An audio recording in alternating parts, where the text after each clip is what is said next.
할렐루야. 오늘 이 새벽에도 존전에 올라오신 우리 사랑하는 성도님들, 기도의 제목마다 하나님이 응답하시는 축복이 가득하시기를 주의 이름으로 축원합니다. 오늘은 함께 보신 본문으로 둘러보고 살피는 신앙, 둘러보고 살피는 신앙이라는 제목으로 잠시 은혜를 나누도록 하겠습니다. 어제 시편 48편 앞부분 통해서 하나님의 성전이 있는 그 시온산, 그 예루살렘이 얼마나 터가 높고 아름다우냐. 그리고 그곳에서 하나님이 뭇 백성들을 통치하신다.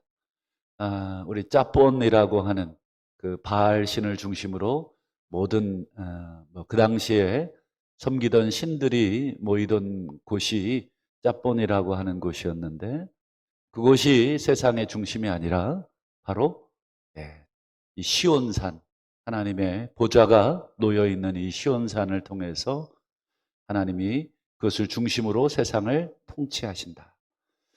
오늘날은 하나님이 어떻게 세상을 통치하시는가? 그래서 바로 이 성전된 우리를 통해서 예수 그리스도를 구주로 영접한, 예수 그리스도를 통하여 세상을 통치하시는 그 하나님이 바로 우리들을 통하여 우리를 그래 세상의 빛으로, 또 세상의 소금으로 하나님이 세워두셨다. 그래서 우리는 뭐 비추는 존재, 뭐 짜게 하는 존재가 아니라 그냥 그 자체로 세상에 하나님을 드러낼 수밖에 없는 하나님의 형상이다 하는 것들을 잠시 살폈죠. 오늘은 이제 그 하반절 모습을 통해서 이제 시인이 순례자들과 함께 이 예루살렘을 순례하며 하나님을 찬양하는 내용으로 여러분 이루어져 있죠. 하나님을 이렇게 고백합니다. 9절 보시죠. 하나님이여, 우리가, 이제 이 주어가 우리로 바뀌었죠.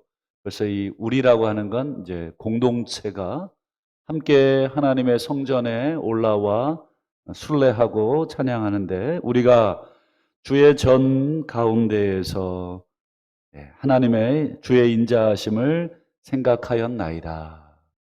우리가 어떤 장소에 가게 되면 그 장소와 관련된 생각들을 하게 되죠. 뭐 역사적인 어떤 장소라든지, 또 유적이라든지, 어떤 사람과 관련된 장소라든지 하면 그 사람을 기억해내고 그가 어떤 일을 하셨고 또 무슨 일이 이곳에서 있었는지를 기억해내듯이, 이제 시인과 더불어 이 순례객들은 이 성전 한가운데에서 와, 이거 뭐 건물의 위용을 보는 것이 아니라 하나님의 인자하심을 생각한다.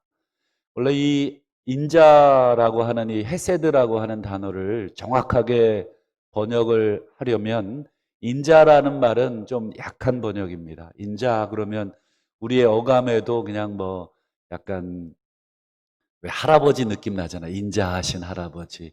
뭐 화를 낼 것 같지 않은 할아버지. 뭐 이렇게 어떤 말을 해도, 어떤 행동을 해도 그냥 허허 하고 웃어줄 것 같은 그런 할아버지 같은 이미지가 인자라는 말에 있죠.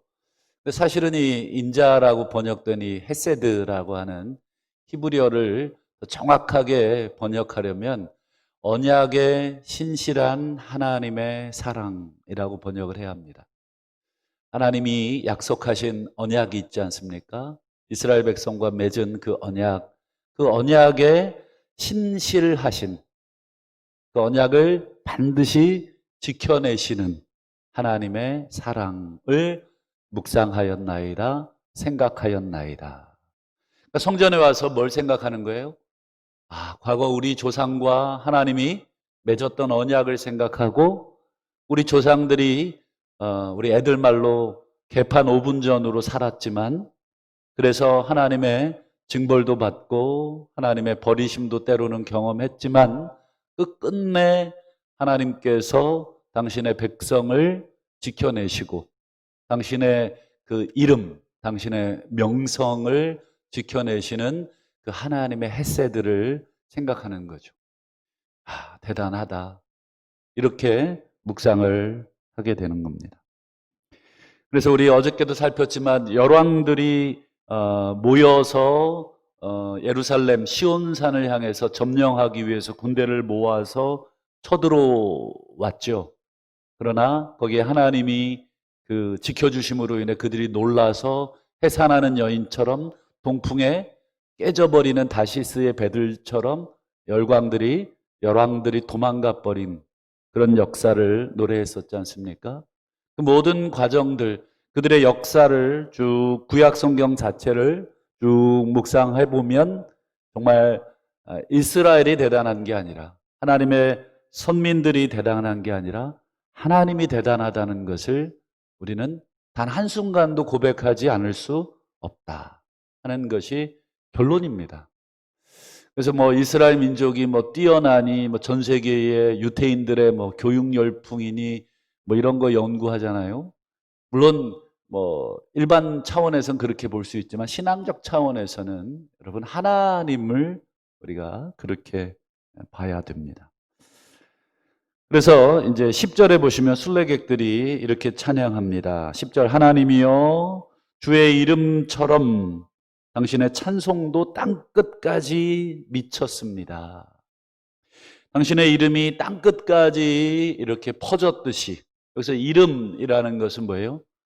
어떤 이름은 그 존재를 나타내고 속성을 나타내지 않습니까?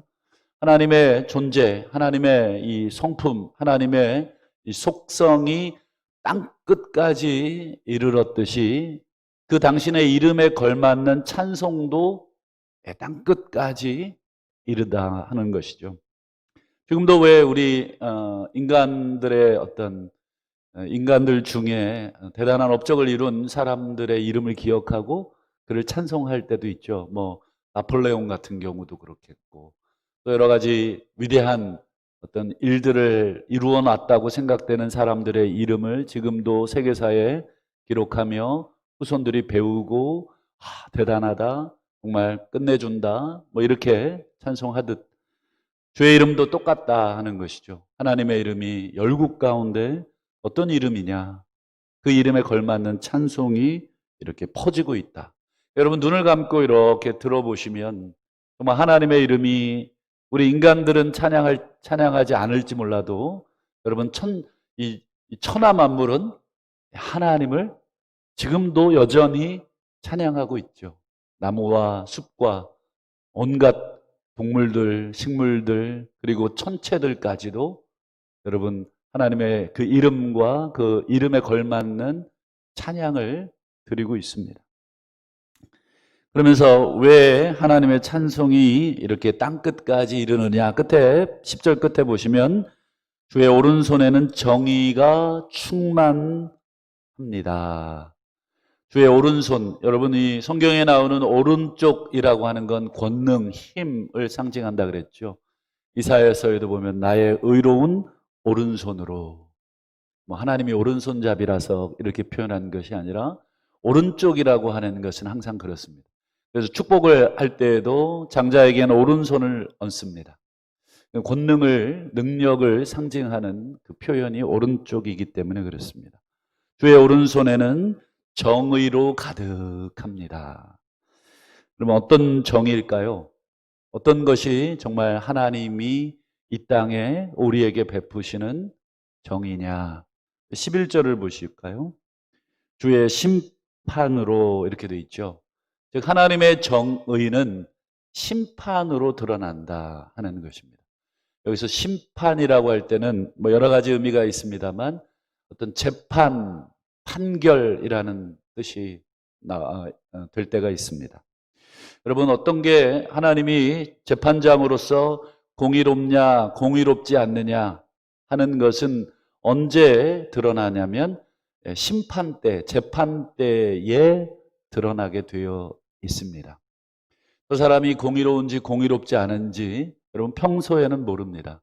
그러나 어떤 일을 판결하는 것을 보면, 어떤 일을 결정하는 것을 보면 그 사람이 정의로운지 불의한지를 보게 되는데, 하나님이 어떨 때 정의로우신가?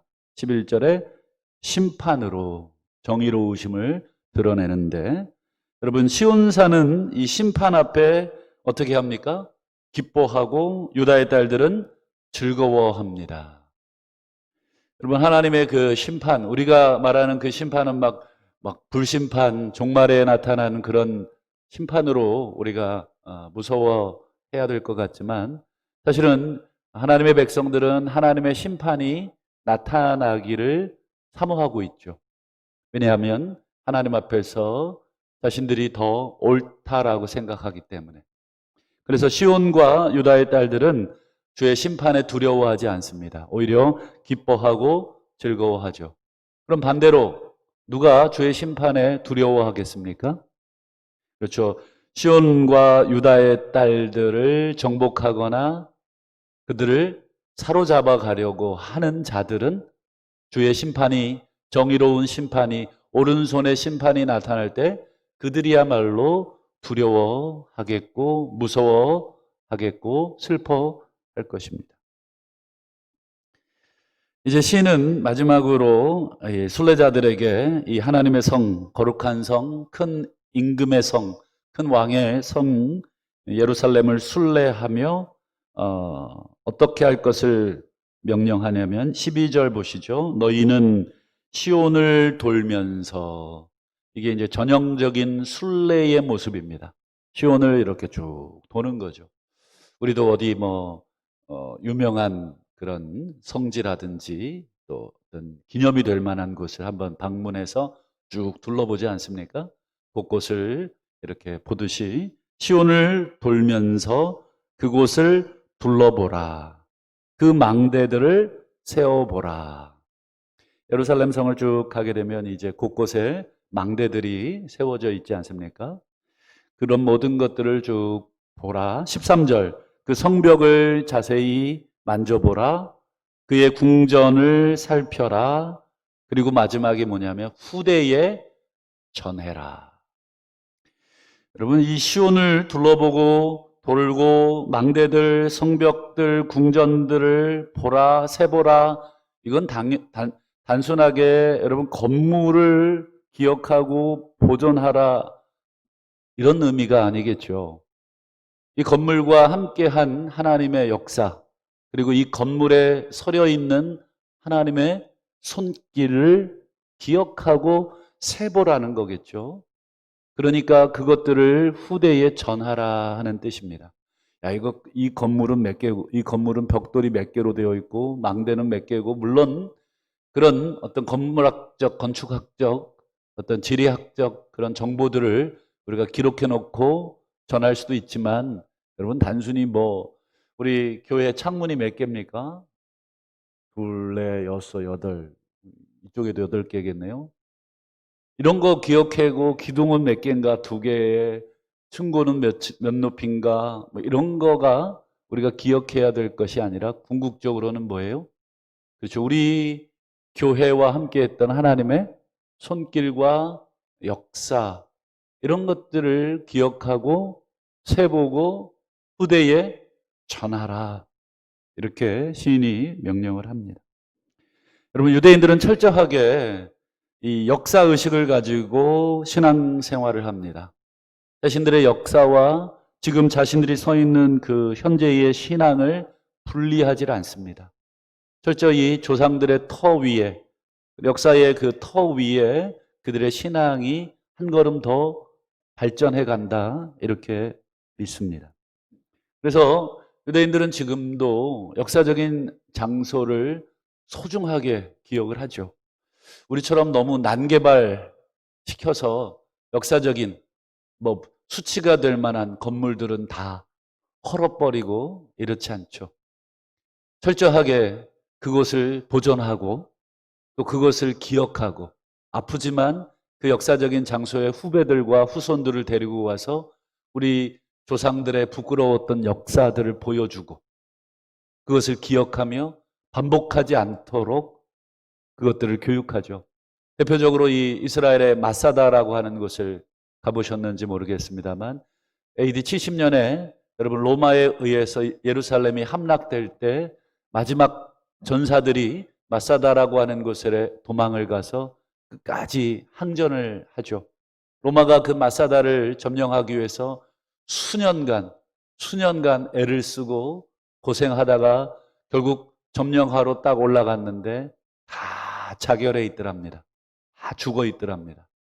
더러운 이방인들의 손에 죽음을 당하는 것보다, 수치를 당하는 것보다 우리의 손에 스스로 목숨을 끊는 역사를 선택을 한 거죠. 그리고는 여러분, 지금도 그 장소는 이스라엘의 모든 후손들에게 역사적인 장소로 기념이 되고 있고, 그곳에서 기념 행사를 하고 있습니다. 여러분, 우리에게도 이런 역사의식에 기초한 신앙이 필요합니다.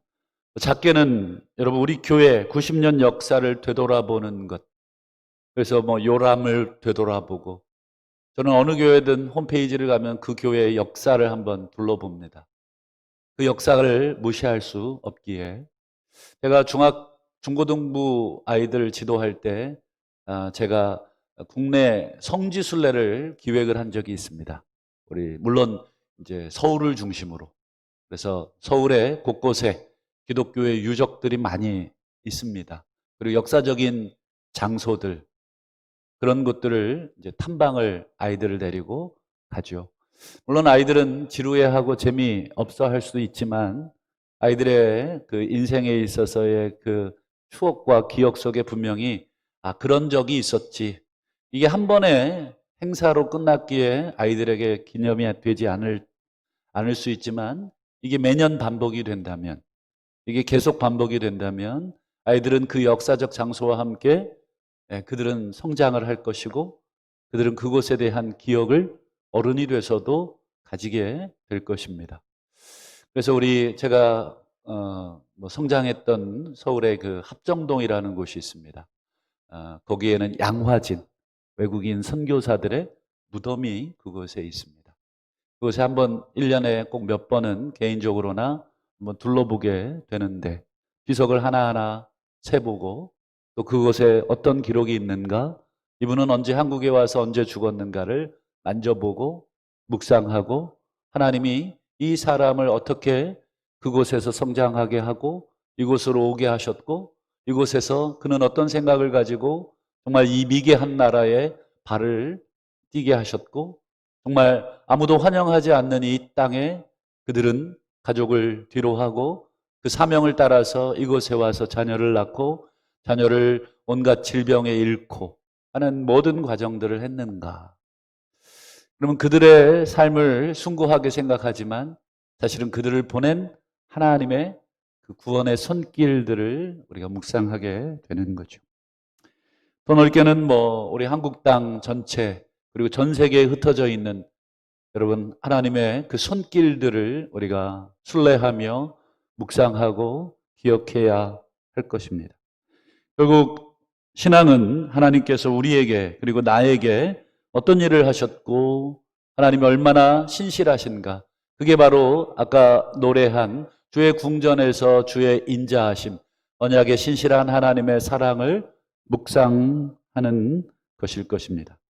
그리고 그 하나님의 신실하신 사랑을 우리가 어떤 장소와 연관하고 어떤 사람과 연관해 기억하고 묵상하고 노래할 때에 우리의 신앙은 한 걸음 더 성장합니다. 그래서 어릴 때 우리 자녀들을 데리고 우리 산소를 다니고 어릴 때 친척들을 방문시키지 않습니까? 저도 그 기억이 아주 많습니다. 아버님이 그 먼 곳까지 저희들을 데리고 성묘를 다니게 하시고 친지들을 방문해 인사를 시키고, 정말 죽을 맛이었습니다. 정말 오랜 시간 버스와 차를 타고 다녀야 했던, 그러나 성장해 보고 나니 그때의 그 기억들, 어릴 때 그런 신앙적 교육이 참 중요하다. 못 모를 때 아이들을 데리고 다니며 아이들을 키우고 그것을 설명해 주고, 그것이 하나둘 그들의 몸에 스며들고, 그래서 그들이 나중에 나와 같은 어른이 됐을 때 자신들의 과거, 우리 부모님들이, 우리 교회학교 선생님들이, 교회학교 목사님들이 나를 어떻게 가르쳤는가, 기도 훈련을 어떻게 시켜주셨고 말씀 훈련을 어떻게 시켜주셨고 역사 교육을 어떻게 시켜주셨는가. 결국 학생들과 후배들은 앞선 선배들과 선생님들이 이끌어주는 대로 그 걸음을 뛸 수밖에 없고 배울 수밖에 없듯이 오늘 마지막 이 시편 48편의 순례객들이 예루살렘을 순례하며 하나님을 기억하는 것, 이것이 오늘 우리의 신앙의 중요한 포인트라고 생각을 하고, 마지막으로 14절처럼 우리도 고백할 수 있기를 바라는데, 이 하나님은 영원히 우리의 하나님. 저는 이 고백이 참 좋습니다. 이 하나님이 우리의 하나님이다. 이 하나님이 우리의 하나님이다. 수많은 아버지가 있고 수많은 어머니가 있지만 당신이 나의 아버지이시고 당신이 내 어머니여서 행복합니다라고 고백하는 자녀의 고백처럼, 수많은 신들이 있고 이 세상에 수많은 인간들이 섬기는 수많은 신들을 우리 인간들이 만들어내서 섬기고 있지만 바로 이 하나님, 이 하나님이 우리 하나님이고 내 하나님이어서 너무너무 감사하고 그 하나님을 믿게 되게 해주심을 감사하고, 그리고 하나님 당신이 우리를 죽을 때까지 인도하시리라. 여러분, 이곳에 와서 그렇게 하나님을 찬양할 수 있다면 그것만큼 최고의 찬송이 없으리라 생각을 합니다. 오늘 하루도 하나님 당신이 우리 하나님이어서 너무 좋습니다. 당신이 우리 아버지여서 너무너무 감사합니다. 죽을 때까지 우리 아버지가 되어주시고 죽을 때까지 당신의 언약에 신실하심을 보여주시옵소서. 이렇게 고백하며 오늘 하루도 승리하시는 우리 모두가 되시기를 주의 이름으로 축원합니다. 기도하겠습니다. 오늘 주신 말씀 붙들고 기도하시고 또 우리 교회를 위해서 또 우리가 어떻게 기도해야 될지, 특별히 일꾼 선출을 위해서 기도하시고 또 우리 자녀들과 가정을 위해서 가지고 나오신 개인의 기도의 제목으로 자유롭게 시간이 되실 때까지 기도하시다가 돌아가시기 바랍니다. 우리 주여 한번 부르고 기도합니다. 주여